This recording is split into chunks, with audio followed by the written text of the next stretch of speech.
할렐루야. 2022년 9월 6일 화요일 아침 기도회를 시작하겠습니다. 오늘도 주님의 귀한 말씀을 함께 묵상하고 기도함으로 복된 하루를 시작하는 우리 성도님들 되시기 바랍니다. 오늘 하나님의 말씀은 에베소서 3장 1절부터 13절까지의 말씀입니다. 이러므로 그리스도 예수의 일로 너희 이방인을 위하여 갇힌 자 된 나 바울이 말하거니와 너희를 위하여 내게 주신 하나님의 그 은혜의 경륜을 너희가 들었을 터이라. 곧 계시로 내게 비밀을 알게 하신 것은 내가 먼저 간단히 기록함과 같으니 그것을 읽으면 내가 그리스도의 비밀을 깨달은 것을 너희가 알 수 있으리라.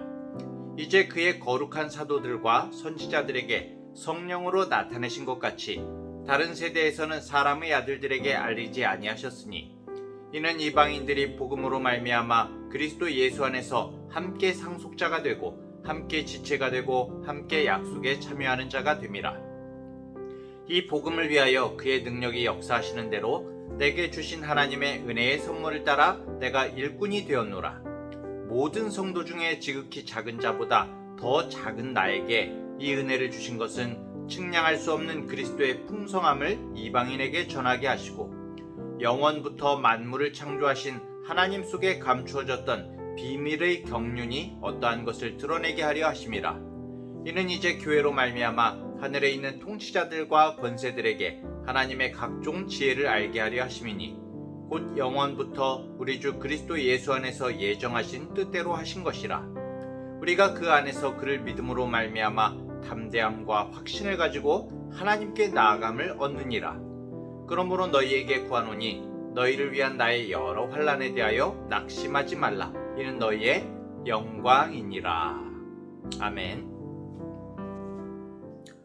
성경에는 하나님께서 우리에게 보여주시는 수많은 역사와 영광 그리고 기적이 나타나고 있습니다. 그런데 이 모든 것을 뛰어넘는 기적, 성경에서 그리고 이 세상에서 가장 엄청난 기적이 무엇일까요? 네, 바로 삼위일체 하나님이 우리 안에 성육신하신 사건이죠. 예수 그리스도. 거룩하신 하나님께서 부족한 육신 속으로 들어오신 것. 절대선이신 분이 악한 육신 속으로 들어오신 것. 영원부터 영원까지 계신 분이 썩어 없어질 육신 속으로 들어오신 것. 그리고 우주보다 크신 분이 이 먼지 같은 육신 속으로 들어오신 이 성육신 사건이야말로 이 세상 최고의 기적이고 신비인 것이죠. 오늘 사도 바울은 본문에서 그 사실을 증거하고 있습니다. 우주를 창조하신 그 하나님이 우리 안에 들어오셨다. 이것이 정말 기적이요, 이것이 은혜의 경륜이고 이것이 하나님의 비밀이라고 증거하고 있는 것이죠. 그런데 오늘 본문에서 바울은 이 자기에게 임한 하나님의 계시를 비밀이다라고 계속 표현하고 있는데요. 사실 한글 성경에는 이제 비밀이라고 나와 있지만은 우리말로 굳이 말하자면은 비밀보다는 신비라고 말할 수가 있습니다. 왜 비밀보다는 신비가 나을까요? 이 하나님의 경륜, 이 성육신의 기적이 그냥 보여준다고 사람이 발견할 수 있는 것이 아니기 때문입니다. 인간 스스로는 깨달을 수 없고 정말 성령님께서 도우셔야 알 수가 있는 것이기 때문에 어떻게 보면 비밀이다라기보다는 신비라고 표현할 수 있는 것이죠. 그래서 바울도 자신이 깨달았다라고 말하지 않고 계시를 통해서 하나님께서 이 신비를 알게 해주셨다 이렇게 말하고 있습니다. 영어 성경에서는 이것을 이제 시크릿이 아니라 미스터리다 이렇게 표현을 하고 있죠. 그리스도의 신비. 자, 1절에 보면 지금 바울이 로마 감옥에 갇혀 있죠. 무엇을 잘못해서 갇혀 있습니까? 예수님께서 알려주신 이 은혜의 경륜 때문에 잡혀 있죠. 그 신비함을 증거하다가 감옥에 갇히게 되었습니다. 그런데 이렇게 모든 삶이 꽁꽁 묶이고 제한당하는 이 죄수가 되어버린 이 바울, 로마의 지하 감옥에 갇혀있는 바울이 뭐라고 말하고 있습니까? 2절을 볼까요? 너희를 위하여 내게 주신 하나님의 그 은혜의 경륜을 너희가 들었을 터이나. 바울은 하나님께서 자신에게 은혜의 경륜을 주셨다. 이렇게 말을 하고 있습니다. 그런데 몸은 감옥에 갇혀 있습니다. 저 같으면은 이게 뭐야? 하나님의 놀라운 신비를 전하는 대가가 이거야? 라고 이렇게 생각할 만한데, 근데 바울은 자신이 은혜의 경륜을 받았다. 이렇게 말하고 있는 것이죠. 바울은 세상에서 떵떵거리고 성공한 것을 은혜라고 말하지 않습니다. 질병 없이 장수하는 것을 은혜라고 말하지 않습니다. 오히려 바울은 세상 사람들이 볼 때에는 뭔가 비참하고 억울하고 찌질하고 죄를 짓지 않았음에도 불구하고 감옥에 갇혀있는 이런 모습이 만약에 하나님이 주신 직분을 감당하는 것 때문에 이렇게 되는 것이라면 은혜다라고 말하고 있는 것이죠. 지금 내 모습이 내가 원하고 기대했던 그 환경과 여건 속에 있지 않을지라도 지금 내 모습 그대로 내가 처한 삶의 자리가 바로 하나님의 은혜로 인한 것이라고 고백하고 있는 것입니다. 도대체 사도 바울이 어떻게 이렇게 살아갈 수 있을까요? 이 이유가 어디에 있을까요? 6절입니다. 이는 이방인들이 복음으로 말미암아 그리스도 예수 안에서 함께 상속자가 되고 함께 지체가 되고 함께 약속에 참여하는 자가 됨이라. 네, 바울은 남이 모르는 신비를 알고 있습니다. 그것은 이방인도 하나님의 자녀가 될 수 있다는 사실이죠. 사실 이 생각은 우리는 다 알고 있는 사실인데, 이 생각은 사도 바울 이전에는 모든 유대인들이 도저히 받아들일 수 없는 그런 생각이었습니다. 그런데 이 비밀, 이 신비를 사도 바울이 주님으로부터 받게 된 것이죠. 이방인도 예수님만 믿으면 하나님의 자녀가 된다는 이 사실을 말입니다.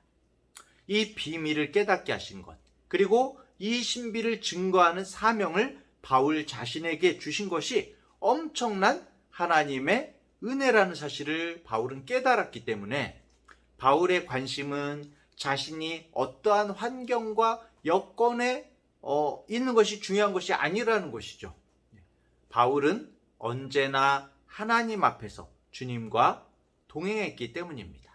비록 감옥에서라도 말이죠. 7절입니다. 이 복음을 위하여 그의 능력이 역사하시는 대로 내게 주신 하나님의 은혜의 선물을 따라 내가 일꾼이 되었노라. 사도 바울은 이 비밀을 증거하는데 자신이 일꾼이 되었다 이렇게 선언을 하고 있습니다. 그리고 기뻐하고 있습니다. 도저히 함께할 수 없는 유대인과 이방인이 하나님 안에서 한 형제요 자매가 되는 것, 사도 바울은 이 비밀을 받은 자로서 하나님께 감사하고 감격하고 있습니다. 성도 여러분, 태초부터 주님의 섭리 가운데 감추어져 있던 이 신비, 신약의 사도들과 바울을 통해서 우리에게 전해진 이 신비를 사실은 우리 또한 맡은 자거든요. 우리도 이 비밀을 알게 되었습니다.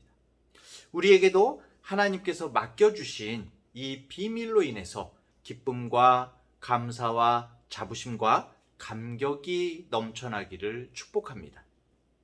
자, 이렇게 하나님의 은혜의 경륜을 깨닫고 살아가는 사람은 그 인생이 달라집니다. 삶을 바라보는 관점이 완전히 달라지는 거죠. 자신이 처한 삶의 자리를 비관하지 않고 오히려 그 자리에 있게 하신 하나님의 뜻을 발견하고 또 자신의 삶의 자리에서 최선을 다하며 감사한 삶을 살 수가 있는 것입니다. 세상 사람들이 생각하는 성공을 이루지 못했을 뿐만 아니라 지금 감옥에 갇혀 있으면서도 정말 이 사도 바울의 고백을 이끌어내는 능력이 바로 하나님의 은혜의 경륜인 것이죠. 자, 12절을 볼까요? 우리가 그 안에서 그를 믿음으로 말미암아 담대함과 확신을 가지고 하나님께 나아감을 얻느니라. 이 담대함, 교회인 우리 각자가 그리스도를 믿음으로 정말 하나님께 나아갈 수 있다. 눈치를 보거나 쭈뼛쭈뼛할 필요가 없다. 세상아 비켜라, 예수님을 믿는 내가 간다. 이런 선언이죠. 정말 멋있지 않습니까? 우리는 예수 그리스도로 말미암아 하나님 앞에 설 수 있는 존재가 되었습니다. 이 기쁨과 자신감, 정말 우리의 것이 되기를 간절히 소원합니다. 마지막 13절을 볼까요?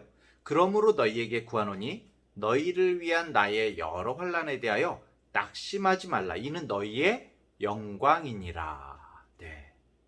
바울은 자신이 고난을 받는 곳이 에베소 교회 사람들의 영광이라고 말하고 있습니다.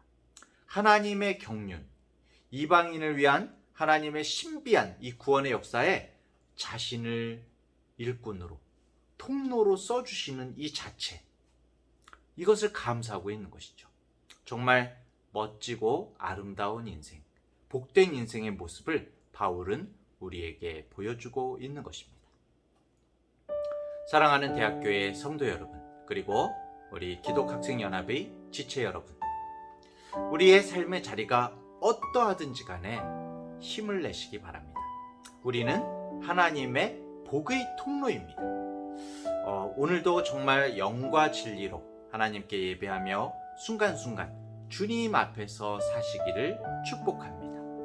우리 한번 외치고 하루를 시작할까요? 나는 하나님의 은총의 통로이다. 네, 기도하겠습니다. 사랑의 주님, 은혜의 경륜 속의 비밀을, 그 신비를 우리에게 알게 하심에 감사를 드립니다. 오늘 말씀 가운데 사도 바울이 감옥 속에서도 하나님의 경륜의 은혜의 통로가 된 것을 감사하는 모습을 보게 됩니다. 주님, 간절히 원하기는 우리도 하나님의 통로로 살아가기를 소망하게 하시고 하나님의 통로됨을 감사하게 하여 주옵소서. 때때로 우리가 원하지 않았던 자리, 세상적으로 돋보이지 않는 자리라고 할지라도 주님 앞에서의 삶, 주님과 함께하는 삶, 주님의 통로로 살아가는 삶이기에 기쁨으로 살아가는 믿음을 허락하여 주옵소서. 그러기 위해서 정말 영과 진리로 예배하는 삶을 살게 하시고 주님을 온전히 바라보며 인정하며 살게 하여 주옵소서.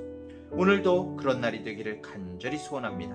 감사드리며 예수님의 이름으로 기도합니다. 아멘.